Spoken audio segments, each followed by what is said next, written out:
எல்லோருக்கும் வணக்கம்.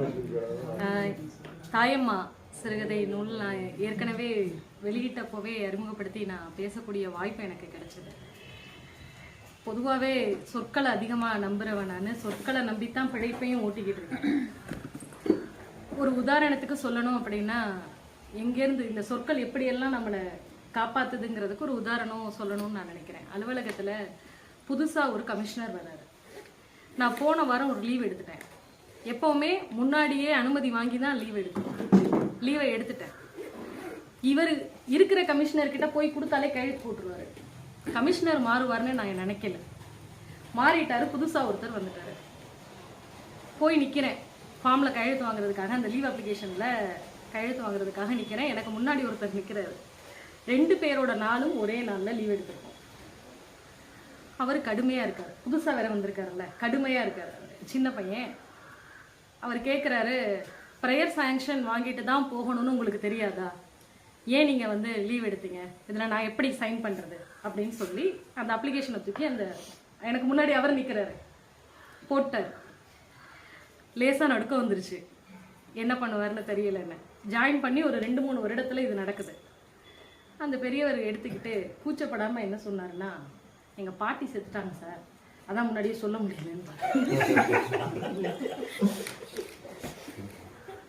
அந்த அவ்வளவு கோபமா இருந்த கமிஷனர் உடனே சிரிச்சுட்டு, என் வயசுக்கே எங்கள் பாட்டி எப்போ செத்து, உங்கள் வயசுக்கு இருக்க வாய்ப்பே என்ன சார் இப்படி சொல்லிட்டீங்க அப்படின்னு சிரிச்சுட்டு, சரி கொடுங்க அப்படின்னு கையெழுத்து போட்டார். இப்போ அடுத்து நான் நிற்கும் போது அதே நான் உடனே முகம் மாறுது அவருக்கு. ஏன் நீங்கள் வாங்கல? அவங்க பாட்டி செத்ததுக்கு நான் போயிருந்தேன் சார், அதனால முன்னாடி வாங்க முடியல அப்படின்னு சொன்னேன். இப்ப அவர் எனக்கு மறுக்க முடியாது. மறுத்தா அவங்க பாட்டி செத்தது பொய்யாயிடும், அவருக்கு கொடுத்த லீவு பொய்யாயிடும். சொல் எந்தெந்த சூழ்நிலையில காப்பாத்தி இருக்குங்கிறதுக்கு நான் இது ஒரு உதாரணமா சொல்றேன். இது மாதிரி இன்னொரு இன்சிடென்ட் என்னன்னா, மெடிக்கல் லீவ் எடுத்தேன்.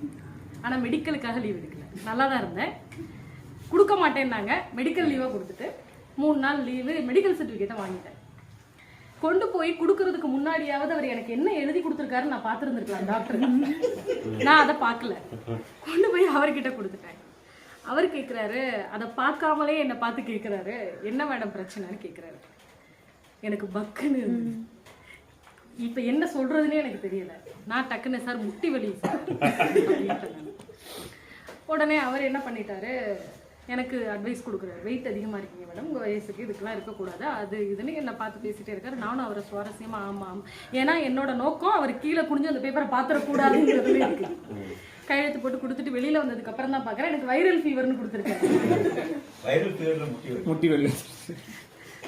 அப்போ எனக்கு என்னன்னா, சொல் எந்த மாதிரியெல்லாம் நம்மளை காப்பாற்றும், எப்படியெல்லாம் நம்ம அதை பயன்படுத்தலாம் அப்படிங்கிறதுக்கு எனக்கு வாழ்க்கையிலிருந்தே இதை நான் எடுத்துக்கிறேன். நான் நிறைய துயரங்கள்ல இருந்து மீட்டெடுத்ததும் சொற்கள் தான். எழுத்துக்களா, சொற்களா, யாரோ ஒருத்தர் பேசுகிற வார்த்தைகளா, இப்படி தான்.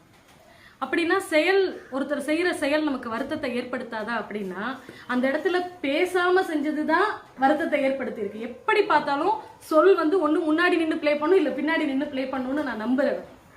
அதனாலேயே எழுத்துன்னு வரும்போது பெரும்பாலும் அது நேர்மறையாக இருக்கணுங்கிற எண்ணம் எனக்கு இருக்கும். ஒரு உதாரணத்துக்கு இன்னைக்கு நம்ம சொல்லலாம், இப்படியே நீங்கள் புகழ்ந்தோ இல்லை நேர்மறையாவோ பேசிக்கிட்டு எவ்வளவு காலத்தை கடத்துவீங்க, யதார்த்தத்தை எழுத வேண்டாமாங்கிற ஒரு கேள்வி வரும்போது நான் ஒரு உதாரணம் சொல்கிறேன். இன்னைக்கு என் பொண்ணு, எனக்கு தெரியும், நீட் எக்ஸாமுக்கு எழுத போகும்போது அவள் படிக்கல, அவள் தேர்வாக மாட்டான்னு எனக்கு தெரியும். நான் அவகிட்ட சொல்ல மாட்டேன், நீ தேர்வாக மாட்ட போயிட்டு வா அப்படின்னு சொல்ல மாட்டேன். எனக்கு அதுதான் யதார்த்தம். எனக்கும் தெரியும், அவளுக்கும் தெரியும். ஆனால் நான் சொல்கிறேன், நீ நல்லா எழுதுப்பா, உன்னால் முடியும்னு நான் சொல்லி அனுப்புகிறேன். அப்போ வாழ்க்கைன்னு வரும்போது, நம்ம குடும்பம்னு வரும்போது, நமக்கு நெருக்கமானவர்கள்னு வரும்போது நம்ம பயன்படுத்த நினைக்கிற இல்லை தேவைப்படுறதா நினைக்கிற நேர்மறையான சொற்களை எழுத்தாக்கும் போது, இல்லை அது யதார்த்தமாக தான் இருக்கணும் அப்படின்னு சொல்லி ஒரு ஒரு தரக்குறைவான இல்லை மலிவான மட்டமான சொற்களை பயன்படுத்துறதை என்னால் ஏற்றுக்க முடியாது. ஏன்னா ஒரு கதைன்னு இப்போ இந்த தொகுப்பு வெளியில் வர்றதின் வழியா இது சாரோட பொண்ணு மட்டும் படிக்க போகிறது இல்லை, என் பொண்ணும் படிப்பாங்க. அப்போ நமக்குன்னு மட்டும் எழுதும்போது ஒரு நல்ல விஷயத்த நல்லதை மட்டுமே நடக்கணும்னு நினைக்கிற நம்ம இன்னொருத்தருக்கு சொல்லும் போது இல்லை இது யதார்த்தம், இதை நீங்க இப்படிதான் ஏத்துக்கணும் அப்படிங்கிற மாதிரி இருக்கணுங்கிறது என்னால ஏத்துக்க முடியல. சினிமால அப்படி இருக்கலாம், அது பொழுதுபோக்கு தான். நீங்க வாசிப்ப புத்தகத்தை பொழுதுபோக்குக்குள்ள கொண்டு வர முடியாது. அப்ப சினிமால நம்ம ஒரு எதிர்மறையான முடிவை, ஒரு மோசமான முடிவு அதை கடந்துடலாம். ஒரு காட்சி, ஒரு பொழுதுபோக்குன்ற மாதிரி நம்ம போயிடலாம். ஆனா அதுவே இன்னைக்கு மிகப்பெரிய தாக்கத்தை நமக்குள்ள ஏற்படுத்துதுங்கிறப்போ ஒரு நல்ல முடிவைத்தான் நம்மளே எதிர்பார்த்து போறோம். ஆனா இதுல இந்த அந்த மாதிரி எழுதும்போது எனக்கு என்னன்னா இந்த தொகுப்பு முழுக்க நேர்மறையான சிந்தனை. எனக்கு அது ரொம்ப பிடிச்சிருக்கு. நான் இது நிறைய பேசிட்டேன், இந்த புத்தக தொகுப்பை பத்தி நிறைய பேசிட்டேன். இருந்தாலும் இதுல நான் சொல்ல தவறின சில விஷயங்களை இன்னைக்கு சொல்லணும்னு நான் நினைக்கிறேன். முழுக்க முழுக்க எல்லாமே நேர்மறையான சிந்தனைகளை ஏதோ ஒரு வகையில நம்மளை சிந்திக்கிறது வைக்கிற விஷயங்களா இதுல எழுதியிருக்காங்க அப்படிங்கிறது. இதுல 12 கதைகள் இருக்கு. 12 கதைகள்லையுமே இந்த தாயம்மாங்கிற கதை, இந்த தலைப்புல எனக்கு என்ன அப்படின்னா, எல்லா ஆணுக்குள்ளேயும் ஒரு பெண்மை இருக்கு, எல்லா பெண்களுக்குள்ளும் ஒரு ஆண்மை இருக்குதான். அந்த குடும்பத்துல பெண் இறந்துட்டா அந்த ஆண் அந்த அம்மா ரோலை எடுத்து பிளே பண்றதுக்கான முயற்சிகளை ஈடுபடுவாங்க. அதே மாதிரி அந்த குடும்பத்துல தாய் இறந்துட்டான்னா இல்ல அந்த கணவர் இறந்துட்டாருன்னா அந்த பெண் அந்த குடும்பத்தை லீட் பண்ற வேலையை பார்ப்பாங்க. இந்த கதை முழுக்க ஒரு ஆணுக்குள்ள இருக்கக்கூடிய பெண்மையையும் ஒரு பெண்மைக்குள்ள இருக்கக்கூடிய ஆண்மையையும் பேசக்கூடியதுதான் இந்த 12 கதைகளுக்குமான மிகப்பெரிய ஒற்றுமைன்னு நான் பாக்குறேன். அப்புறம் நிலம் அப்படின்னு சொல்லும் போது ஒரு இடத்துல மட்டுமே நிக்கல. ஒரு பள்ளிக்கூடத்துல நடக்குது, ஒரு அலுவலகத்துல நடக்கிறது, ஒரு வீட்டுக்குள்ள நடக்கிறது, ஒரு பண்ணையில நடக்கிறது, வெளிநாட்டுல நடக்கக்கூடியதுன்னு எல்லா இடத்துலயுமே நடக்கக்கூடிய செய்திகளை, காட்டுல நடக்கக்கூடியது, இப்படி எல்லா இடத்துலயும் இருக்கக்கூடிய செய்திகளை எல்லாம் தொகுத்து கொண்டு வந்தது ஒரு பெரிய பிளஸ். அப்புறம் இன்னொரு சிறப்பு என்ன அப்படின்னா, நான் வரும்போது கார்ல சொல்லிக்கிட்டு வந்த விஷயம்தான். ஒரு கதையை நான் சொல்றதுக்கும், ஏன் தாத்தா கதை சொல்லணும், பாட்டி சொன்ன கதை, தாத்தா சொன்ன கதைங்கிறது பிரபலமாச்சுன்னா தேர்ந்த சொற்களை கொண்டு இதை சொல்லணும், இதை சொல்லக்கூடாது, இங்க கமா போடணும், இங்க நிறுத்தணும், இந்த மாதிரி விஷயங்களை அனுபவங்கள்ல இருந்து எடுத்தவங்க பகிர்வதற்கான வாய்ப்புகள் நிறைய இருக்கு. அப்ப இந்த கதை முழுக்க அப்படிதான். எங்க நிறுத்தணும், எங்க இது சொன்னா போதும். பூபாலன் சொன்னதுல எனக்கு முழுமையான உடன்பாடு தான். இது சில விஷயங்கள் என்னை பொறுத்த வரைக்கும், தனி மனித உணர்வுகளை பொறுத்த வரைக்கும் நீங்க எழுதிதான் தெரியணுங்கிற அவசியமே இல்லை, கத்துக் கொடுக்கணுங்கிற அவசியமே இல்லை. அது நமக்கு ஏற்கனவே தெரியும், புரிஞ்சுக்க முடியும், உணர முடியுங்கிறப்போ அதை இன்னும் அதிகமா எழுதி அதை வெளிக்கொண்டு வரணுங்கிற அவசியம் இல்லைன்னு தான் நான் நினைக்கிறேன். ஏன்னா இன்னும் சொல்லப்பட வேண்டிய செய்திகள், செய்ய வேண்டிய விஷயங்கள் இங்க நிறைய இருக்கு. அதுக்கெல்லாமே நம்ம முக்கியத்துவம் கொடுக்கலாம் அப்படிங்கிறது தான் இந்த தொகுப்பு. அப்புறம் இதுல இந்த காப்பான் கதை சொல்லும் போது சார் சொன்னாங்க அக்ரிணை உயர்திணை அப்படின்னு சொல்லி ஒரு விஷயம் சொன்னாங்க. எனக்கு என்ன இப்போ சந்தேகம் வருது அப்படின்னா, எந்த இடத்துலையும் நம்மளை கடத்திக்கிட்டு போய் நம்மளை வச்சு அடிமைப்படுத்தணும்னு நினைக்காத ஒன்று உயர்திணையா தானே இருக்கு. இப்ப யார் உயர்திணை அக்ரிணைங்கிற கேள்வியே நமக்கு இங்க இப்போ வரதுங்கிற மாதிரி ஆயிடுச்சு. ஆறறிவு இருக்கா அப்படின்னு இதுல ஒரு கேள்வியை பார்த்து, மனிதர்களை பார்த்து அந்த யானை கேட்கிற மாதிரி ஒரு கேள்வி இருக்கு. உண்மைதான், விலங்குகளை விட நம்ம உயர்ந்தவங்கன்னு சொல்லி யோசிச்சு மனித உலகம் இந்த இயற்கையை நான் தான் சுப்பீரியர் அப்படின்னு சொல்லும் போது, தாய்லாந்துல இருக்கக்கூடிய யானைகள் சுனாமி வரும்போது ஒரு யானை கூட சாகாம இயற்கை இது அடுத்து நிகழப்போகுதுங்கிற நுண்ணறிவு இருந்து தப்பிச்சு போயிடுது எல்லாமே. ஆனா இவ்வளவு அறிவியலை வச்சுக்கிட்டு இங்க இருந்து செவ்வாய் கிரகத்துக்கு போற நம்ம செத்து போயிடும். அப்ப எல்லா தளத்திலையும் யோசிச்சு பார்த்தா இங்க யாரு உயர்திணையா இருக்கோம், யாரு அக்ரிணையா இருக்கோங்கிற கேள்வியே நமக்கு மிகப்பெரிய ஒன்றா வருது. கடவுளை ஏற்காத அறிவியல் கூட இயற்கையை கடவுளா ஏத்துக்குது, இயற்கையை கொண்டாடுது. ஏன்னா சர்வ நிச்சயமா நம்ம உணர வேண்டிய ஒண்ணு, நம்ம இல்லைன்னா இயற்கை நல்லா இருக்கும், இயற்கை இல்லைன்னா நம்ம இருக்கவே முடியாது அப்படிங்கிறது தான். இந்த காப்பான் கதையில எனக்கு ரொம்ப பிடிச்சிருந்தது.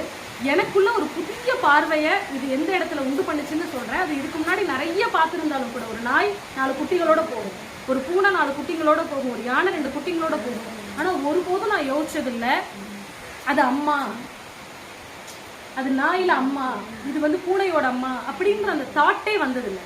ஒரு கதை எனக்கு அதை உணர வைக்குது. இப்போ ஒரு 2 குட்டியோட ஒரு நாய் போகும்போது ஆமா இல்ல, அது அம்மா இல்லை. ஒரு இடத்துல குழந்தைய நம்ம எப்படி பக்கத்துல அணைச்சு படுக்க வைப்போமோ, சின்ன 3 வயசு குழந்தைய அம்மா எப்படி எந்த பொசிஷன்ல படுக்க வைப்பாலோ அப்படி யானை தாய் தன்னோட குட்டியை எடுத்து படுக்க வைக்கிறத இந்த இடத்துல ஒரு இடத்துல இருக்கு.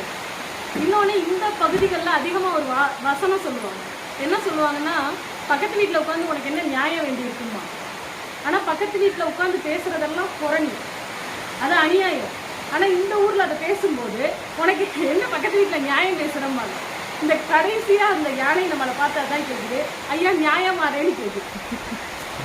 நீங்க அநியாயம் பண்றவங்களேன்னு கேட்கல, அது இந்த ஊர் பாஷையிலேயே இந்த பக்கம் இருக்கிற யானைகள்லயே வந்து கேட்கிற மாதிரியான ஒரு இதா இருக்கு. இந்த தாயம்மாங்கிற தலைப்பு நான் அன்னைக்கு சொன்னதும் அதுதான். இந்த தாயம்மாங்கிற தலைப்பு தாயம்மா கதையில வர்ற அந்த கேரக்டருக்கு மட்டும் இல்லை, இந்த யானைக்கும் பொருந்தக்கூடிய, அதுவும் தாயம்மா, அதுக்கும் ஒரு அதுவும் தன்னுடைய குழந்தைய காப்பாற்றணும் தான் நினைக்கிறேன் அப்படின்னு. அப்புறம் தாயம்மா கதையை இவ்வளவு நாளா நான் பேசுனதை விடவோ இப்போ மேடம் ஒரு சின்ன விஷயம் போட்டாங்க, அரசியலுக்கு வந்த உடனே அவனுக்கு முடிவெடுக்கக்கூடிய திறன் வந்துருச்சு அப்படின்னு. எனக்கு அப்படியே அமைதிப்பட ஞாபகம் வந்துருச்சு. இப்போதான் நான் அந்த கதையை வேற இடத்துல யோசிக்கிறேன். என்னன்னா, நாகராஜ சோழன் எம்எல்ஏங்கிறவரு தேங்காய் பொறுக்கிற வரைக்கும் நார்மலாக தான் இருப்பாரு. அதுக்கப்புறம் தாயம்மாவை ஏமாற்றிட்டு அரசியலுக்கு வந்தவொடனே எப்படி வேகமுகம் காட்டுறாரோ அதுக்கு நேர் எதிர் இந்த கதை. தாயம்மாவே இருப்பாங்க. அரசியலுக்கு வந்ததுக்கு அப்புறம் தப்பு செய்கிற கணவனை, எனக்கு மின்சாரப்புன்னு சொல்லிட்டு மேலாண்மை பொன்னுசாமி கதையை பேசுகிற வாய்ப்பு கிடைச்சிங்க. அதில் அப்படிதான் இருந்தது. அந்த வேலியை தாண்டி யாரும் உள்ளே வந்துடக்கூடாதுங்கிறதுக்காக மிக நுட்பமாக வேலியில எல்லாம் மின்சாரத்தை போட்டு வச்சிருக்கிறதா. கடைசியில் அது யார் பலியாகிறாங்கிறதே சொல்லும்போது ரொம்ப நாகரிகமாக இதுதான் நடந்திருக்கும், அது போதும். அதை தாண்டி என்ன நடக்குதுங்கிறது தான் இங்கே முக்கியமானது. மகாராஜா படமாக இருக்கட்டும், சித்தான்னு ஒரு படம் வந்துச்சுன்னு, அது ரெண்டுலேயுமே எனக்கு சித்தான கடைசியாக பிடிச்ச ஒரு படம் முழுக்க பார்த்தாலும் கூட கடைசியாக ஒரு டயலாக் இருக்கும்.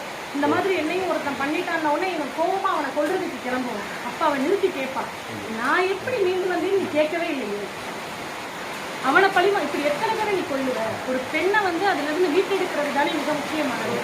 மகாராஜாலையுமே அது சாதாரண கதை தான்னாலும் கூட முடிவுட எனக்கு அந்த பொண்ணு அதை ஒரு பெருசாக நினச்சி உடஞ்சி அப்படியெல்லாம் ஆயிடாம அதில் மீண்டு வரக்கூடிய அந்த இது இருக்குல்ல, தாயமால எனக்கு அப்படி ஒரு முடிவை நான் பார்க்குறேன். அதுதான் தேவையானதும் கூட. எழுதுனவங்க ஒரு 70 வயதுக்கு உட்பட்ட அந்த மாதிரி இருந்தாலும் கூட அவங்களுடைய சிந்தனையில் ஒரு புரட்சி இருக்கிறத இந்த கதை பார்க்க முடியும். சிற்பியா சொல்லும்போது கற்புங்கிறதே கற்பிதம் தான் கடைசியாக பேசும்போது சொன்னாங்க. அப்போது அதையெல்லாம் உள்வாங்கிக்கிட்டு எழுதப்பட்ட ஒரு கதையாக தான் இந்த தாயம்மா கதையை நான் பார்க்குறேன். அப்புறம் இதில் ரெண்டு பொருத்தங்களாக பார்த்தா கலாச்சாரங்கிற கதையும் மாணவன்கிற கதையும். இந்த மாணவன்கிற கதையில் எனக்கு அந்த கதை முழுக்க படிச்சதில்ல ஒரு பஞ்ச் டயலாக் மாதிரி ஞாபகம் வந்தது. என்னன்னா, ஆசிரியர் கண்டிக்கலைன்னா காலம் அவனை தண்டிச்சு, கண்டிக்காத மாணவனை கண்டிப்பாக காலம் வந்து தண்டிச்சு. கண்டிக்க விடுறோமா கண்டிக்க போகிறோமாங்கிறது பெற்றோர்கள் செய்ய வேண்டிய முடிவில் தான் இருக்குது. ஏன்னா அந்த கதையினுடைய முடிவில், மாணவனுடைய முடிவில் அப்படி தான் வருது. இந்த ஆசிரியரே செத்து போகிற மாதிரி ஒரு சூழ்நிலைக்கு இதில் அந்த மாணவன் மேலே தவறு இருக்கிறதா எனக்கு தோணவே இல்லை. பெற்றோர்கள் மீது தான் பெரிய தவறு இருக்கிறதா. என்னுடைய குழந்தைய கண்டிக்கிறதுக்கு நான் அனுமதிக்கிறேன். ஊரில் ஒரு சொலவடை சொல்லுவாங்கல்ல, அடித்து வளர்க்காத பிள்ளையும் ஒடிச்சு வளர்க்காத முருங்கையும் நல்லா வளர்ந்ததா சரித்திரமே இல்லைன்னு சொல்லிட்டு அவங்க மாணவர்களை வந்து கண்டிச்சது வந்து அது தெரிஞ்ச பெற்றோர்கள் அந்த பெரிய பதவி அதுதான் சொன்னாங்க. இந்த மாணவர்கள் பேசுனதே தப்பு தான். அவர் கண்டிக்கும் போது பெற்றோர்கள் அவர் கண்டிச்சது சரிதான் நின்றுருப்பார். ஆனா இவங்க என்ன பண்ணிட்டாங்கன்னா, நான் பையன் பேசுறது சரிங்கிற மாதிரி கொண்டு வந்து பண்ணிட்டாங்க. கண்டிக்கிறதுக்கான எல்லா தகுதியும் ஆசிரியருக்கு இருக்கிறதுனாலதான் அம்மா அப்பாவுக்கு அடுத்த பொசிஷன்ல கொண்டு வந்து ஆசிரியரை நம்ம வைக்கிறோம். மாதா பிதா குருங்கிற இடத்துல கடவுளுக்கு முன்னாடியே வைக்கிறோம். ஏன்னா கடவுள் கூட தண்டிக்கிறதுக்கு தான் கடைசியா காத்திருக்கிறாரு. ஆசிரியர் தான் கண்டிக்கிற இடத்துல இருக்கும், எந்த வேதங்களுமே இல்லாம. ஸோ அதனால எனக்கு தெரிஞ்சு அது ஒரு பாடம் தான். அது பெற்றோர்களுக்கான பாடம். கதை மாணவன்னு தலைப்பு இருக்கலாம், ஆனா பாடம் வந்து பெற்றோர்களுக்கான. ஆசிரியரை வந்து கண்டிக்க அனுமதிங்க, நம்ம சில விஷயங்களை சொல்லி கொடுத்து தான் வளர்க்கணும் அப்படிங்கிறது அது ரொம்ப எனக்கு இருந்தது. அப்புறம் கலாச்சாரம், அதுதான் ரெண்டுமே மாணவ பருவம் இங்க இருக்கிறதுக்கும் அங்க இருக்கிறதுக்கும் எப்படி இருக்குங்கிற ஒற்றுமையை சொல்ற மாதிரி இருந்தது. சுயம்ல எனக்கு என்ன ஒரு பெரிய பிளஸ்ன்னு நான் எடுத்துக்கிட்டேன் இல்லையா. இப்போ நான் கல்வி இல்லைன்னா சுடர்விழி இல்லை, சர்வ நிச்சயமா இல்லை. இன்னைக்கு வீட்டில் உட்காந்துக்கிட்டு இன்னைக்கு மதியத்து பிரியாணி பாத்திரத்தை கிண்டிக்கிட்டு இருக்க ஒரு சாதாரண ஆளாக தான் இப்படி ஒரு கூட்டம் நடக்குதோ. இங்கே வந்து கல்வி தரக்கூடிய அந்த விழிப்புணர்வு இருக்குல்ல, அது வந்து மிகப்பெரியது. அது ஒரு பெண்ணுக்கு வந்து வெறும் விழிப்புணர்வு மட்டும் இல்லை, மிகப்பெரிய தைரியத்தை கொடுக்கக்கூடிய ஒன்று, தனிச்சு இருந்துட முடியுங்கிற நம்பிக்கையை கொடுக்கக்கூடிய ஒன்று. அதனால சுயம் அப்படிங்கிறதுக்கான சரியான வார்த்தை, அதை ஈக்குவல் பண்ணி பார்த்தீங்கன்னா அது கல்வியாக தான் இருக்கும் அப்படின்னு நான் நினைக்கிறேன்.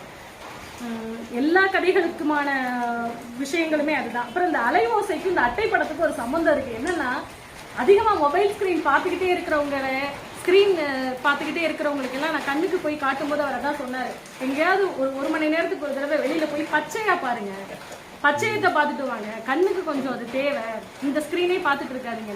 அலைவோசையை பார்த்துக்கிட்டே இருக்கிறவங்களுக்கு அட்டைப்படம் கண்டிப்பாக பச்சையாக நீங்கள் பார்க்கணுங்கிற மாதிரி தான். அட்டைப்படமே ஒரு இந்த மாதிரியான ஒரு வனம், இப்படி தண்ணி தூக்கிக்கிட்டு வரவங்க இப்போ இருக்காங்களான்னு எனக்கு தெரியல. ஆனால் இது பார்க்கறதுக்கு ஒரு நல்ல பிரிக்கும் போதே ஒரு நல்ல நேர்மறையான எண்ணத்தை, ஒரு நல்ல வைப்பை கொடுக்குறீங்க, பாசிட்டிவ் வைப்பை கொடுக்குது.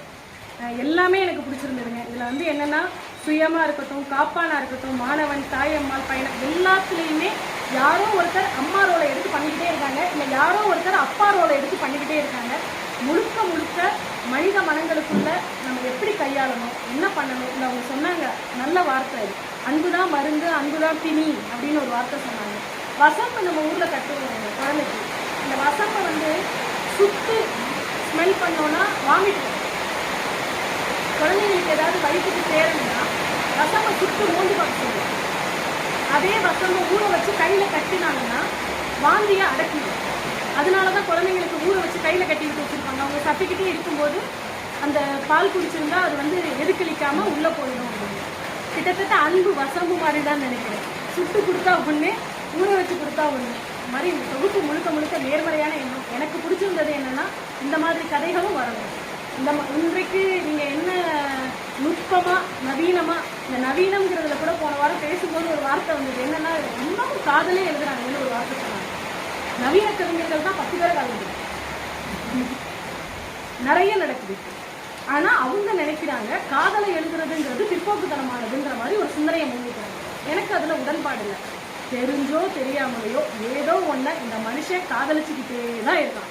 அதனால தான் இறப்பை ஏற்றுக்கவே முடியறதில்லை. இறக்கும்போது கூட அழுகிறதுக்கு காரணம் அதுதான். அதை வெளியில் சொல்கிறதுக்கு சில பேருக்கு முடியுது, சில பேர் சொல்லாமல் நாகரிகமாக தடுத்துக்கிறாங்கன்னு நான் நினைக்கிறேன். அதனால் முழுக்க முழுக்க அன்பை விதைக்கக்கூடிய ஒரு தொகுப்பு தான் இந்த தாயம்மா. தாயம்மான்னு படத்தில் பார்த்த கேரக்டரை அடித்து துவம்சம் பண்ண, எப்படி பராசக்தியில் கலைஞர் வந்துட்டு பராசக்தின்னு படத்துக்கு பேரை வச்சுட்டு மூட நம்பிக்கையை அடித்து உடச்சி விட்டாரோ, அந்த மாதிரி தாயம்மான்னு ஒரு நெகட்டிவ் ஒரு அப்பாவி கேரக்டரை, அதெல்லாம் இல்லை தப்பு பண்ணினா உனக்கு சாவு தான் அப்படிங்கிற மாதிரி, தண்டனை தான் அப்படிங்கிற மாதிரி அடித்து உடைச்ச கதைகளாக இதை நான் பார்க்குறேங்க. ரொம்ப நன்றி.